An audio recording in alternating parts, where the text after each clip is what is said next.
ଆମମାନଙ୍କର ସୃଷ୍ଟିକର୍ତ୍ତା ପରମେଶ୍ୱରଙ୍କ ନାମକୁ ଧନ୍ୟବାଦ ଦେଉ ଯେ ତାଙ୍କରି ଦୟା ହେତୁ ଆମମାନେ ଦିନ ପରେ ଦିନ ଦେଖି ଆଜିର ଦିବସ ମଧ୍ୟ ଦେଖିବା ପାଇଁ ସୁଯୋଗ ପାଇଛୁ। ତତ୍ସହିତ ଆମେ ପ୍ରତିଦିନ ତାଙ୍କର ବାକ୍ୟ ଧ୍ୟାନ କରିପାରୁଛୁ ଏବଂ ତାଙ୍କର ବାକ୍ୟ ଦେଇ ନିଜକୁ ପରୀକ୍ଷା କରିପାରୁଛୁ। ଆପଣମାନଙ୍କୁ ମଧ୍ୟ ମୁଁ ଧନ୍ୟବାଦ ଜଣାଏ ଏବଂ ମୋର ଖ୍ରୀଷ୍ଟୀୟ ପ୍ରେମ ନମସ୍କାର ମଧ୍ୟ ଜଣାଏ। ଆପଣମାନେ ମଧ୍ୟ ଆମ ସାଙ୍ଗରେ ଅଂଶୀ ହେଉଛନ୍ତି, ଏମାନଙ୍କ ସହିତ ଯୋଡ଼ି ହୋଇ ରହିଛନ୍ତି। ତେଣୁ ଆପଣମାନଙ୍କର ନିମନ୍ତେ ମଧ୍ୟ ଆମମାନେ ପ୍ରଭୁଙ୍କ ନିକଟରେ ପ୍ରାର୍ଥନା କରୁ ଏବଂ ନିଶ୍ଚିତ ଭାବରେ ବିଶ୍ୱାସ କରେ ଆପଣମାନେ ମଧ୍ୟ ଆମମାନଙ୍କ ନିମନ୍ତେ ପ୍ରାର୍ଥନା କରୁଥିବେ, କାରଣ ଆପଣମାନଙ୍କ ପ୍ରାର୍ଥନା ଦ୍ୱାରା ଆମମାନେ ବଳିଷ୍ଠ ହେଉଛୁ ଏବଂ ନୂତନ ନୂତନ ବାକ୍ୟ କହିବାରେ ଆପଣଙ୍କ ପ୍ରାର୍ଥନା ହିଁ ଆମକୁ ସାହାଯ୍ୟ କରୁଛି। ପବିତ୍ର ଆତ୍ମା ଆମମାନଙ୍କୁ ସାହାଯ୍ୟ କରୁଛି। ନିଶ୍ଚିତ ଭାବରେ ଆପଣମାନେ ଆମମାନଙ୍କ ନିମନ୍ତେ ପ୍ରାର୍ଥନା କରୁଥାନ୍ତୁ। ଆସନ୍ତୁ ଆଜିର ଧ୍ୟାନ ନିମନ୍ତେ ଯିବା।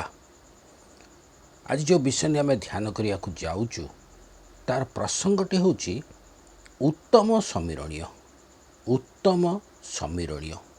ଆମେ ବାକ୍ୟର ଗୋଟେ ଅଂଶ ପାଠ କରିବା। ଲୁକ ତାର 10 ପର୍ବ 30 ପଦରୁ 35 ପଦ ପର୍ଯ୍ୟନ୍ତ। ଲୁକ 10 ପର୍ବ 30 ପଦରୁ 35 ପଦ ପର୍ଯ୍ୟନ୍ତ ଲେଖାଯାଏ, ଯୀଶୁ ସେହି ପ୍ରସଙ୍ଗ ଧରି କହିଲେ, ଜଣେ ଲୋକ ଜେରୁସାଲେମରୁ ଜେରିହୋକୁ ଯାଉ ଯାଉ ଡକାୟତମାନଙ୍କ ହାବୁଡ଼ରେ ପଡ଼ିଲା। ସେମାନେ ତାହାର ଲୁଗାପଟା ଛଡ଼ାଇ ନେଇ ଓ ମାଡ଼ ମାରି ତାହାକୁ ଦରମରା ଅବସ୍ଥାରେ ଛାଡ଼ି ଚାଲିଗଲେ। ଘଟଣାକ୍ରମେ ଜଣେ ଯାଜକ ସେହି ବାଟ ଦେଇ ଯାଉଥିଲେ, ଆଉ ସେ ତାହାକୁ ଦେଖି ବାଟର ଆରପାଖ ଦେଇ ଚାଲିଗଲେ। ସେହି ପ୍ରକାର ଜଣେ ଲେବୀୟ ମଧ୍ୟ ସେ ସ୍ଥାନକୁ ଆସି ତାହାକୁ ଦେଖି ବାଟର ଆରପାଖ ଦେଇ ଚାଲିଗଲେ। କିନ୍ତୁ ଜଣେ ସମୀରଣୀୟ ପଥିକ ତାହା ନିକଟକୁ ଆସି ତାହାକୁ ଦେଖି ଦୟାରେ ବିଗଳିତ ହେଲେ ଏବଂ ପାଖକୁ ଯାଇ ତାର କ୍ଷତ ସବୁ ତୈଳ ଓ ଦ୍ରାକ୍ଷାରସ ଢାଳି ସେସବୁ ବାନ୍ଧିଦେଲେ, ଆଉ ତାହାକୁ ଆପଣା ବାହନ ଉପରେ ବସାଇ ତାହାକୁ ଗୋଟିଏ ପାନ୍ଥଶାଳାକୁ ଘେନିଯାଇ ତାହାର ସେବା ଶୁଶ୍ରୂଷା କଲେ।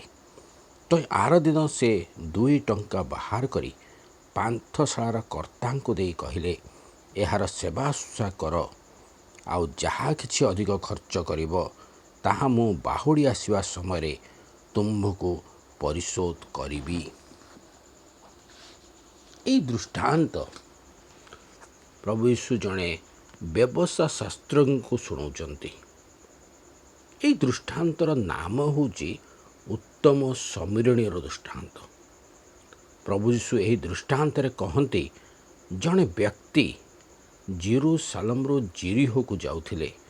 ପଥ ମଧ୍ୟରେ ସେ ଡକାୟତମାନଙ୍କ ହାବୁଡ଼ରେ ପଡ଼ିଲେ। ସେମାନେ ତାହାର ଲୁଗାପଟା ଛଡ଼ାଇ ନେଇ ଓ ତାହାକୁ ମାଡ଼ ମାରି ଦରମରା ଅବସ୍ଥାରେ ରାସ୍ତାରେ ଛାଡ଼ି ଚାଲିଗଲେ। ଘଟଣାକ୍ରମରେ ସେହି ବାଟ ଦେଇ ଯାଜକ ଯାଉଥିଲେ।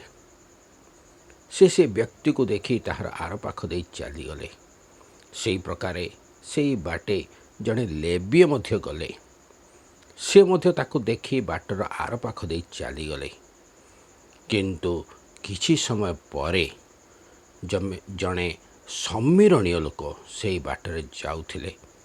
ସେ ଏହି ବ୍ୟକ୍ତିକୁ ଦେଖି ଦୟାରେ ବିଗଳିତ ହେଲେ। ସେ ତାହାର ପାଖକୁ ଯାଇ ତାହାର କ୍ଷତ ସବୁ ତୈଳ ଓ ଦ୍ରାକ୍ଷାରସ ଢାଳି ବାନ୍ଧିଦେଲେ। ତାପରେ ତାକୁ ନିଜ ବାହନ ଉପରେ ବସାଇ ଗୋଟିଏ ପାନ୍ଥଶାଳାକୁ ନେଇଗଲେ ଏବଂ ସେଠାରେ ତାହାର ସେବା କଲେ। ତା ପରଦିନ ସେ ପାନ୍ଥଶାଳାର ମାଲିକଙ୍କୁ 2 ଟଙ୍କା ବାହାର କରିଦେଲେ।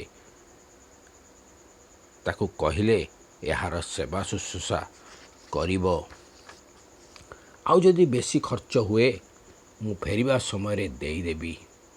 ଏହି ଦୃଷ୍ଟାନ୍ତକୁ ଆମେ ଅନେକ ଥର ପଢ଼ିଛୁ ଓ ଶୁଣିଛୁ। ଆଜି ଆମେ 30 ପଦର କିଛି ଅଂଶକୁ ଧ୍ୟାନ କରିବା, ଯେଉଁଠାରେ ଲେଖାଯାଏ, ସେମାନେ ତାହାର ଲୁଗାପଟା ଛଡ଼ାଇ ନେଇ ଓ ମାଡ଼ ମାରି ତାହାକୁ ଦରମରା ଅବସ୍ଥାରେ ଛାଡ଼ି ଚାଲିଗଲେ। ଏଠାରେ ତିନୋଟି ବିଷୟ ଉଲ୍ଲେଖ କରାଯାଇଛି। ପ୍ରଥମ ବିଷୟ ହେଉଛି ଲୁଗାପଟା ଛଡ଼ାଇ ନେଲେ। ଦ୍ୱିତୀୟ ବିଷୟଟି ହେଉଛି ମାଡ଼ ମାରିଲେ। ତୃତୀୟ ବିଷୟ ହେଉଛି ଦରମରା ଅବସ୍ଥାରେ ଛାଡ଼ି ଚାଲିଗଲେ। ଏହି ବିଷୟକୁ ଆମେ ଅନ୍ୟ ଏକ ଦୃଷ୍ଟିକୋଣରୁ ଦେଖିପାରିବା।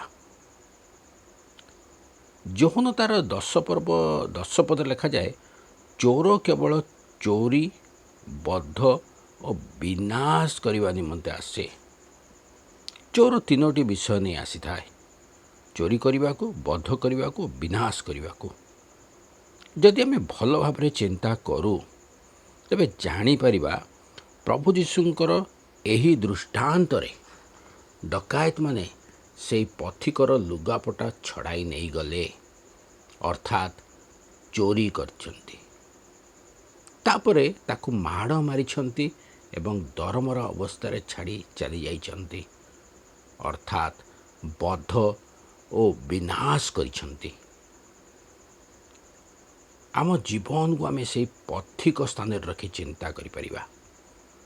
ଆମେ ଆମ ଜୀବନର ପଥରେ ଯେତେବେଳେ ଚାଲୁଥାଉ, ସେତେବେଳେ ଶୈତାନ ଆମକୁ ଆକ୍ରମଣ କରିଥାଏ।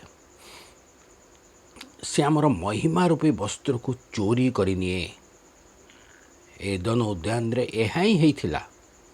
ଶୈତାନ ଆଦମ ଓ ହୱାଙ୍କର ମହିମା ରୂପୀ ବସ୍ତ୍ରକୁ କାଢ଼ି ଦେଇଥିଲା, ଯାହାଦ୍ୱାରା ଯେଉଁମାନେ ପ୍ରଭୁଙ୍କର ପ୍ରଶଂସା କରୁଥିଲେ, ପ୍ରଭୁଙ୍କ ସହିତ କଥାବାର୍ତ୍ତା ହେଉଥିଲେ, ପ୍ରଭୁଙ୍କ ସହିତ ଗମନାଗମନ କରୁଥିଲେ, ସେମାନେ ପ୍ରଭୁଙ୍କଠାରୁ ଲୁଚିଲେ। ଶୈତାନ ସେମାନଙ୍କ ଆତ୍ମିକ ଜୀବନକୁ ବଦ୍ଧ କରିଥିଲା। ସେମାନଙ୍କୁ ସମ୍ପୂର୍ଣ୍ଣ ଭାବରେ ବିନାଶ କରିବା ନିମନ୍ତେ ଚେଷ୍ଟା କରିଥିଲା, ଯାହା ଆଜି ମଧ୍ୟ ଆମ ସହିତ ହେଉଛି। ଆମେ ଅନେକ ସ୍ଥାନରେ ଦେଖୁଛୁ ଯେଉଁମାନେ ପ୍ରଭୁଙ୍କୁ ଭୟ କରି ଜୀବନ କାଟୁଥିଲେ, ପ୍ରଭୁଙ୍କ ବାକ୍ୟକୁ ନିଜ ଜୀବନରେ ପ୍ରତିଫଳନ କରୁଥିଲେ, ସେମାନେ ପରବର୍ତ୍ତୀ ସମୟରେ ପ୍ରଭୁଙ୍କର ବିରୋଧର କାର୍ଯ୍ୟ କରିଥିଲେ। ଅନେକ ଆମର ଖ୍ରୀଷ୍ଟିଆନ ଭାଇ ଓ ଭଉଣୀମାନେ ଯେଉଁମାନେ ସୁନ୍ଦର ଭାବରେ ଜୀବନ କାଟୁଥିଲେ, ପ୍ରଭୁଙ୍କ ସହିତ ଲାଗି ରହୁଥିଲେ, ଗିର୍ଜା ପ୍ରାର୍ଥନା ସବୁରେ ସେମାନେ ଭଲ ଥିଲେ, କିନ୍ତୁ ପରବର୍ତ୍ତୀ ସମୟରେ ବିଭିନ୍ନ ପ୍ରକାରର ଅସାମାଜିକ କାର୍ଯ୍ୟରେ ଲିପ୍ତ ହୋଇ ନିଜର ମହିମାକୁ ହରାଇଛନ୍ତି।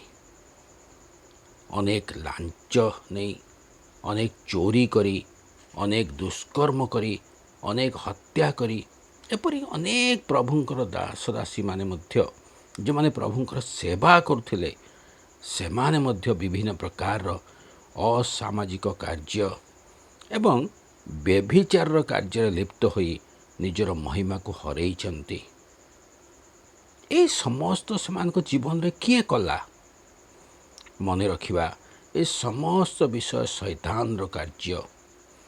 ସେ ପ୍ରଥମେ ଆମର ମହିମା ରୂପୀ ବସ୍ତ୍ରକୁ ଆମଠାରୁ କାଢ଼ି ନିଏ ଏବଂ ତତ୍ପରେ ଆମକୁ ବିନାଶ କରିବା ନିମନ୍ତେ ଚେଷ୍ଟା କରେ। ସେ ଆମକୁ ଆମ ଜୀବନରେ ଦରମରା ଅବସ୍ଥାରେ ଛାଡ଼ିଦିଏ, ଯାହାଦ୍ୱାରା ଆମ ଜୀବନ ସମ୍ପୂର୍ଣ୍ଣ ଭାବରେ ନଷ୍ଟ କରିଦିଏ। ଆମେ ପାପରେ ବୃଦ୍ଧି ପାଇବାକୁ ଲାଗୁ, ବିଭିନ୍ନ ପ୍ରକାର ବନ୍ଧନରେ ଆମେ ପଡ଼ିଥାଉ। ଅନେକ ବିଭିନ୍ନ ପ୍ରକାର ନିଶା ସେବନରେ ଅଭ୍ୟସ୍ତ ହୁଅନ୍ତି, ଅନେକ ନିରାଶ ହେଇ ଗତି କରୁଥିବେ, ଅନେକ ବିଭିନ୍ନ ପ୍ରକାର ଚିନ୍ତାର ବୋଝରେ ଲଦି ହୋଇଯାଉଥିବେ, ଅନେକ ଆତ୍ମହତ୍ୟା କରିବା ନିମନ୍ତେ ଚେଷ୍ଟା କରୁଥିବେ। ଏହି ସମସ୍ତ ହେଉଛି ଆମ ଜୀବନର ଦରମରା ଅବସ୍ଥା। ଏହିପରି ସମୟରେ ସେହି ଦୟାଳୁ ସମୀରଣୀୟ ପରି ଜଣେ ଆମ ଜୀବନ ପଥରେ ଆସନ୍ତି, ଯିଏ ଆମକୁ ପଥରେ ସେବା କରନ୍ତି, ଆମର କ୍ଷତ ବାନ୍ଧନ୍ତି, ଆମକୁ ବିଶ୍ରାମ ନିମନ୍ତେ ସ୍ଥାନ ପ୍ରସ୍ତୁତ କରନ୍ତି। ସିଏ ଆଉ କେହି ନୁହନ୍ତି, ସେ ହେଉଛନ୍ତି ଆମମାନଙ୍କର ଏକମାତ୍ର ପ୍ରଭୁ ଯୀଶୁ ଖ୍ରୀଷ୍ଟ। ସେ ଆମର ଦୁଃଖ ସମୟରେ, ଆମର ଦରମରା ଅବସ୍ଥାରେ ସେଇ ଯାଜକ କିମ୍ବା ଲେବୀୟମାନଙ୍କ ପରି ଆମକୁ ଦେଖି ଅନ୍ୟ ପଥରେ ଚାଲିଯାଆନ୍ତି ନାହିଁ। ସେ ଉତ୍ତମ ସମୀରଣୀୟ ପରି ଆମକୁ ଦେଖି ଦୟାରେ ବିଗଳିତ ହୁଅନ୍ତି ଆମର ସେବା କରନ୍ତି। ଉତ୍ତମ ସମୀରଣ ସେ ପାନ୍ଥଶାଳାର କର୍ତ୍ତାଙ୍କୁ 2 ଟଙ୍କା ଦେଇ ସେବାଶ୍ଵ ନିମନ୍ତେ କହିଥିଲେ, କିନ୍ତୁ ଆମ ପ୍ରଭୁ ନିଜ ରକ୍ତ ଦେଇ ନିଜେ ଆମର ସେବା କରନ୍ତି ଏବଂ ପବିତ୍ର ଆତ୍ମାଙ୍କୁ ଆମର ସେବା ନିମନ୍ତେ ଆମକୁ ସାହାଯ୍ୟ କରିବା ନିମନ୍ତେ ନିଯୁକ୍ତ ମଧ୍ୟ କରିଛନ୍ତି। ଏହାପରେ ଆମେ ନିଜକୁ ସେଇ ସମୀରଣୀୟ ସ୍ଥାନରେ ରଖି ଟିକେ ଚିନ୍ତା କରିବା। ସେଇ ଦୟାଳୁ ସମୀରଣୀୟ ଯେପରି ଅନ୍ୟର ଦୁଃଖରେ ନିଜେ ଦୁଃଖୀ ହୋଇଥିଲେ, ଦୟାରେ ବିଗଳିତ ହୋଇଥିଲେ, ଆମକୁ ମଧ୍ୟ ସେହିପରି ହେବାର ଅଛି। ପ୍ରଭୁ ଏହା ହିଁ ଆମକୁ ଶିଖାନ୍ତି। ଅନ୍ୟର ଦୁଃଖ ସମୟରେ ଆମେ ସେହି ଯାଜକ କିମ୍ବା ଲେବୀୟ ପରି ହେବା ନାହିଁ। ଆମେ ଅନ୍ୟମାନଙ୍କ ନିକଟରେ ପହଞ୍ଚିବା, ତାଙ୍କର ଦୁଃଖକୁ ବୁଝିବା ଏବଂ ଆମର ଯେତିକି ସାମର୍ଥ୍ୟ ରହିଅଛି ବା ଆମ ଦ୍ୱାରା ଯେତିକି ସାହାଯ୍ୟ ହୋଇପାରୁଛି ଆମେ ଅନ୍ୟକୁ ସାହାଯ୍ୟ କରିବା। ଯେଉଁମାନେ ଜାଗତିକ ଭାବରେ ଦୁଃଖ କଷ୍ଟରେ ଅଛନ୍ତି, ଆମେ ସେମାନଙ୍କୁ ସାହାଯ୍ୟ କରିବା ସହିତ ଯେଉଁମାନେ ଆତ୍ମିକ ଭାବରେ ମଧ୍ୟ ଦରମରା ଅବସ୍ଥାରେ ଅଛନ୍ତି ଏବଂ ନଷ୍ଟ ହୋଇଯାଉଛନ୍ତି, ସେମାନଙ୍କ ପ୍ରତି ମଧ୍ୟ ଆମର ଦୟା ଦୃଷ୍ଟି ରହିବାର ଅଛି। ଆତ୍ମିକ ପଥରେ ସେମାନଙ୍କୁ ମଧ୍ୟ ସାହାଯ୍ୟ କରିବାର ଅଛି। ପ୍ରଭୁଙ୍କର ବାକ୍ୟ ଦ୍ୱାରା ସେମାନଙ୍କର ଆତ୍ମିକ କ୍ଷତକୁ ଆମେ ବାନ୍ଧିବାର ଅଛି। ପ୍ରାର୍ଥନା ଦ୍ୱାରା ସେମାନଙ୍କୁ ସାନ୍ତ୍ୱନା ଦେବାର ଅଛି। ଯଦି ପ୍ରଭୁ ଯୀଶୁ ଆମକୁ ରକ୍ଷା କରିଛନ୍ତି, ଆମେ ତାଙ୍କୁ ପ୍ରଭୁ ବୋଲି ସ୍ୱୀକାର କରିଥିବାରୁ ଆମର ଦାୟିତ୍ୱ ଅଛି ଅନ୍ୟକୁ ରକ୍ଷା କରିବା। କାରଣ ପ୍ରଭୁ ଆମମାନଙ୍କୁ ଆଜ୍ଞା ଦିଅନ୍ତି। ସେହି ଦୃଷ୍ଟାନ୍ତର ଶେଷରେ ସେ ଆମକୁ କୁହନ୍ତି, ଯାଅ ତୁମମାନେ ମଧ୍ୟ ସେହି ପ୍ରକାର କର। ଏହା କହିବା ଦ୍ୱାରା ଆମମାନେ ମଧ୍ୟ ଜଣେ ଜଣେ ଉତ୍ତମ ସମୀରଣ ସଦୃଶ ହୋଇପାରିବା। ଆମକୁ ଏହା କରିବାର ଅଛି। ନିଶ୍ଚିନ୍ତ ଭାବରେ ଆମେ ଏହା କରିବା ଦ୍ୱାରା ଆମେ ଉତ୍ତମ ସମୀରଣ ସଦୃଶ ହୋଇପାରିବା। ଏ ଜଗତରେ ପ୍ରଭୁ ଆମକୁ ଶିଖେଇଛନ୍ତି। ଏହି ଦୃଷ୍ଟାନ୍ତ ଦେବାର ମୁଖ୍ୟ ଉଦ୍ଦେଶ୍ୟ ହେଉଛି ସେଇଆ ଯେ ଆମେ ଅନ୍ୟମାନଙ୍କ ନିମନ୍ତେ ମଧ୍ୟ ଚିନ୍ତା କରିବା। ଆଜି ଅନେକ ଅଛନ୍ତି ଯେଉଁମାନେ ଦରମରା ଅବସ୍ଥାରେ ଅଛନ୍ତି, ଯେଉଁମାନେ ନିରାଶ ହେଇ ଭାଙ୍ଗି ପଡ଼ିଛନ୍ତି, ଆତ୍ମିକ ଭାବରେ ସେମାନେ ଭାଙ୍ଗି ଯାଇଛନ୍ତି। ଶୈତାନ ସେମାନଙ୍କୁ ବଧ କରିଛି, ଦରମରା ଅବସ୍ଥାରେ ଛାଡ଼ି ଦେଇଛି। ଆମମାନଙ୍କର କର୍ତ୍ତବ୍ୟ ମଧ୍ୟ ରହିଛି, ଆମେ ସେମାନଙ୍କ ନିକଟକୁ ଯିବା, ସେମାନଙ୍କର କ୍ଷତକୁ ବାନ୍ଧିବା। ତତ୍ସହିତ ଆମେ ନିଜେ ମଧ୍ୟ ଜାଗ୍ରତ ରହିବା। କାରଣ ଶୈତାନ ସଦାସର୍ବଦା ଆମମାନଙ୍କର ବସ୍ତ୍ରକୁ ଚୋରି କରିବାକୁ ଚାହେଁ। ଆମମାନଙ୍କର ଯେଉଁ ମହିମା ରୂପ ବସ୍ତ୍ର ଅଛି, ଆମେ ଯେଉଁ ପ୍ରଭୁ ଯୀଶୁ ଖ୍ରୀଷ୍ଟଙ୍କୁ ନିଜ ବସ୍ତ୍ର ରୂପେ ପରିଧାନ କରିଅଛୁ, ଶୈତାନ ସର୍ବଦା ଏହାକୁ କାଢ଼ି ଦେବାକୁ ଚାହେଁ। ସେ ଚୋରି କରିବ, ବଧ କରିବ, ବିନାଶ କରିବ। ତେଣୁ ସର୍ବଦା ସେ ଚାହେଁ ଆମର ଏଇ ବସ୍ତ୍ର ସେ କାଢ଼ିକି ଚୋରି କରିନେବ, ଫିଙ୍ଗିଦେବ। ତେଣୁ ମନେ ରଖିବା, ଶୈତାନ ଆମକୁ ଆକ୍ରମଣ କରିବା ପୂର୍ବରୁ ଆମେ ଜାଗ୍ରତ ଜୀବନ କାଟିବା। ଆମ ପାଖରେ ଯେଉଁ ବସ୍ତ୍ର ରହିଛି, ମହିମା ରୂପୀ ବସ୍ତ୍ର, ତାଙ୍କୁ ସମ୍ଭାଳିକି ରଖିବା ଆମର ଦାୟିତ୍ୱ। ପ୍ରଭୁ ପ୍ରତ୍ୟେକଙ୍କୁ ଆଶୀର୍ବାଦ କରନ୍ତୁ। ଆମେନ୍।